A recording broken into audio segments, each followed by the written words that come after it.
Namaste students, welcome again. Whenever you go to the market and you want to purchase a packet of butter, one packet is there where written word is that this butter is pure. According to you, what it means? According to you, it means that butter has no type of adulteration. Adulteration means no another harmful substances present in that butter. Fine. So, but according to the scientists, that butter is composed of fats, water and oil. It means that butter, according to scientists, butter is not pure. For common people, purity means that is no adulteration, but for scientists, pure substance means that it is composed of a single type of particles.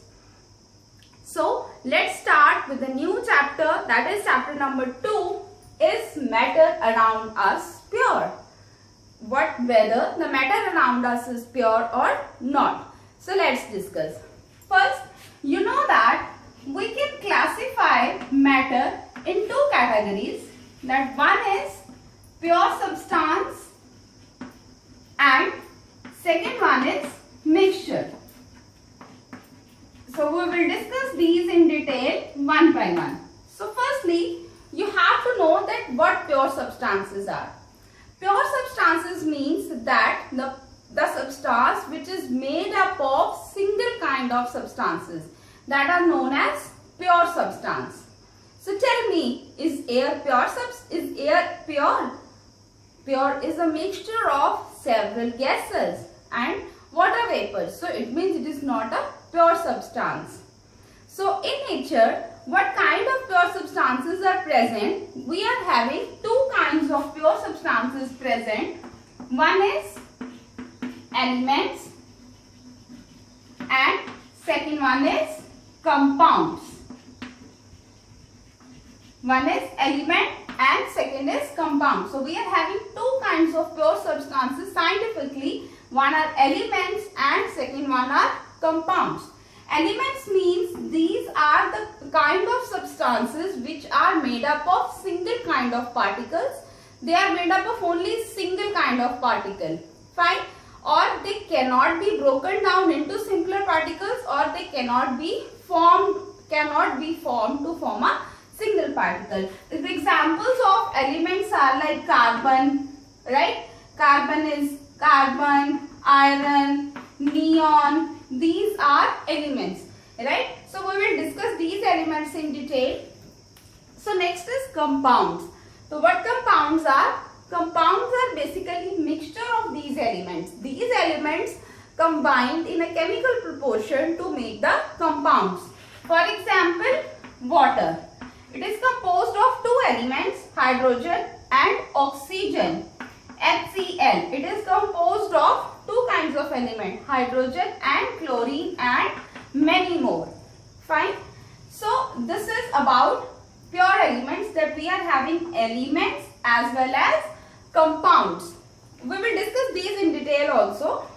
So, the next category that we have talked about, mixture. So, what mixture is? Mixture is basically formed from two or more than two types of pure substances that are known as mixtures. Fine. So, in this we are having also two types of categories. That one is heterogeneous and second one is homogeneous. Fine. Heterogeneous and homogeneous. We are having two kinds of categories, hetero and homo. Hetero means the particles can be separated. The composition throughout the sample is not same, and homo means the composition throughout the sample is same. For example, you take the example of lemonade. Fine. So, lemonade is composed of lemon, sugar, salt, water, right? But whenever you just mix it properly, lemon, sugar, salt and water, you taste it, the taste of every sip is same throughout the glass. So, it means their composition is same throughout the sample. Heterogeneous means wherever the composition is not same. You can think of the solution of chalk and water. Okay, chalk and water. Whenever you dissolve chalk in water, after some time you will see the chalk powder will settle down. It means at the top of the glass where you have dissolved this chalk and water, composition of chalk is less at the top, but the composition of chalk at the bottom is it's more. It means composition throughout the sample is not same. So this is the brief introduction of this chapter, that what we have to study in this chapter. Fine. We have to study about elements. We have to study about compounds. We have to study about mixtures.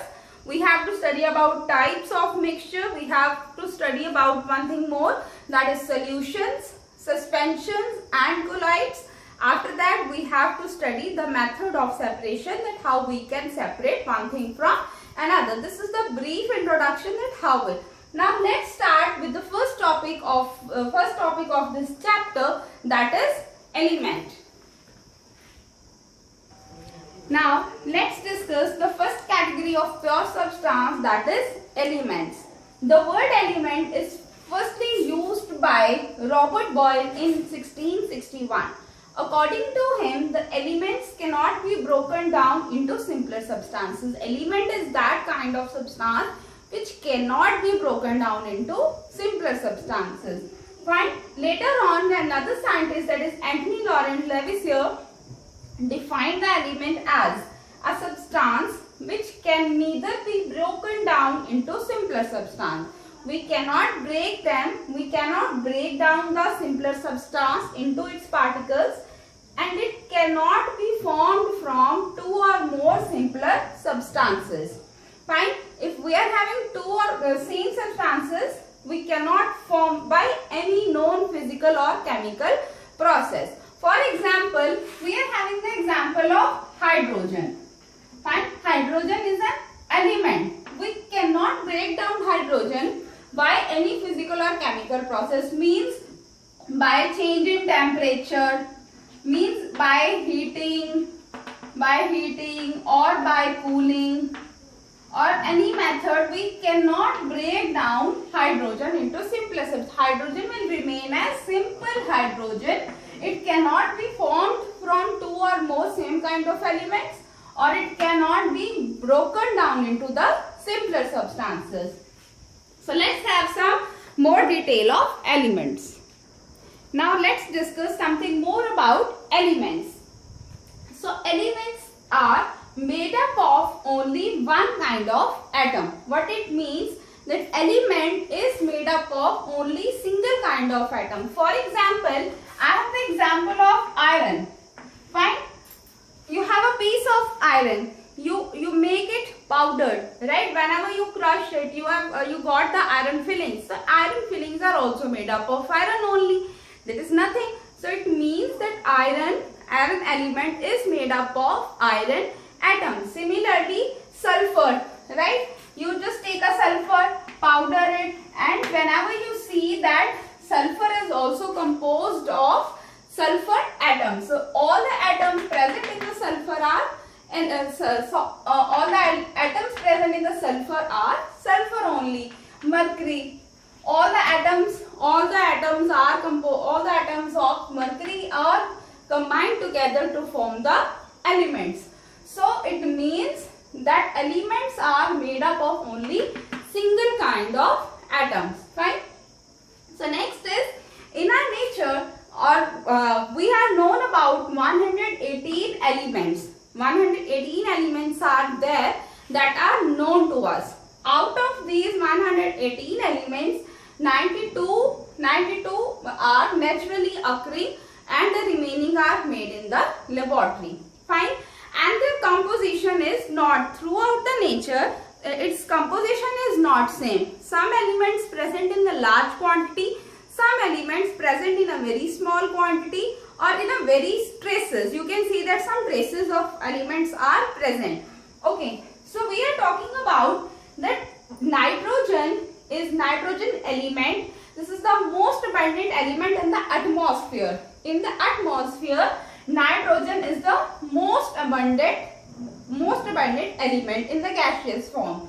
So next is oxygen. Oxygen is also the abundant element but in earth crust. Earth crust पे सबसे ज़्यादा जो है वो कौन सा element है? That is oxygen.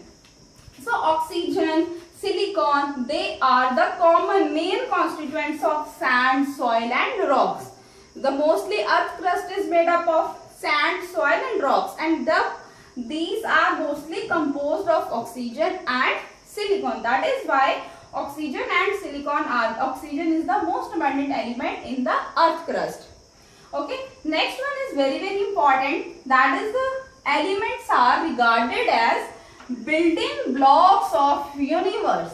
We can call them that they are the building blocks of the universe. Universe is only because of the elements.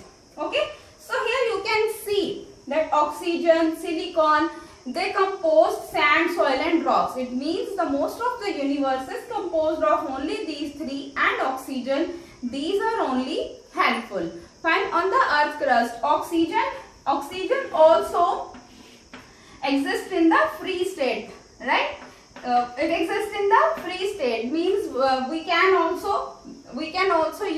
also using oxygen.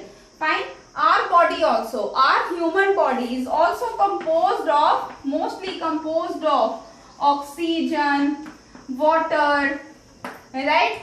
Oxygen, water, calcium, right? These phosphorus, right? These are all the elements present in our human body. So that is why these elements are the building blocks of universe. Fine. Now we will discuss about the categories, or you can say that the classification of elements, that how we can classify, right? So we'll discuss that classification. We can classify the elements in a two way. The first classification is we can classify the elements as solid, liquid and gas, means its state. According to the state of the matter, we can classify the elements. So the first one is, that is solid, liquid and gaseous. So which kind of gaseous elements are present on the earth crust? That is hydrogen, nitrogen, oxygen, fluorine, chlorine. They exist as a gaseous form. And all the noble gases, right? Helium, neon, argon, xenon, krypton. These noble gases also exist in a gaseous form. And mercury and bromine exist as a liquid form. And the solid elements means the remaining all the elements except liquid and gases, all the other elements, they exist in a solid form, like carbon, sulfur, sodium, potassium, calcium, cobalt, iron, nickel and many more. They exist, iron, silver, they exist all in a solid form.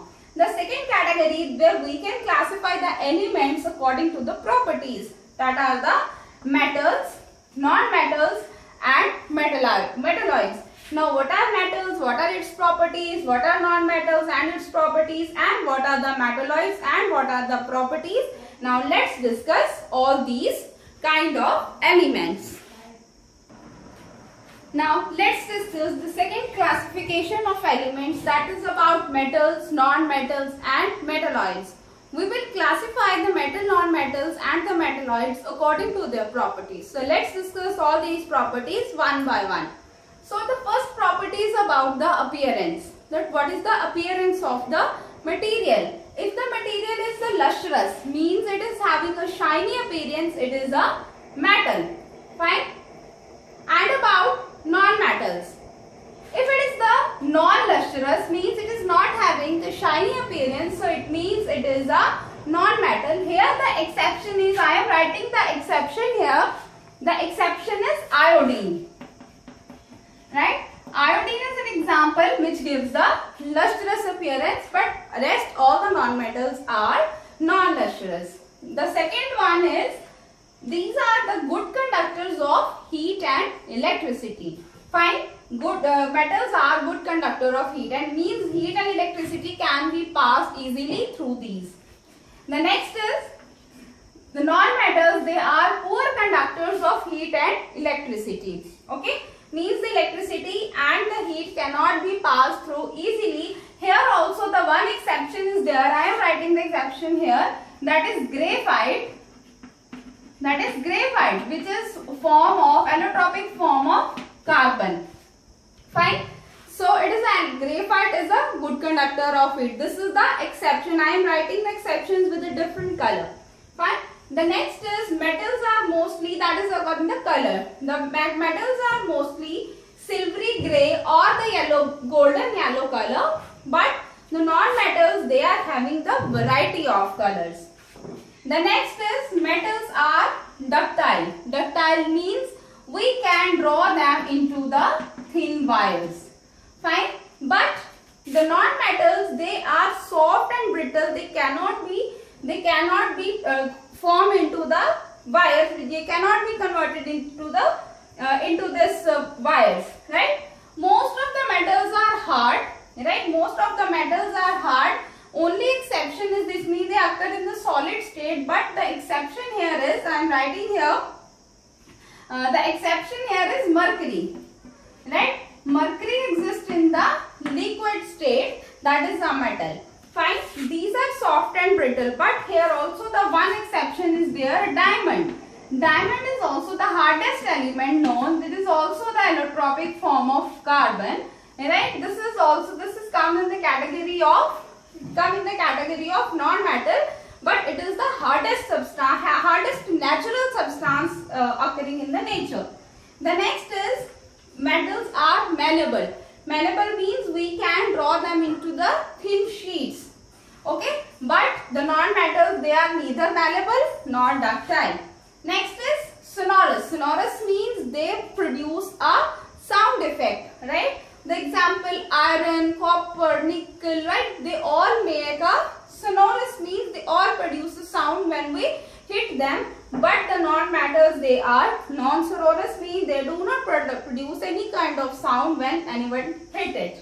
The next is, as the metals are very very hard, that is why their melting points and the boiling points are high.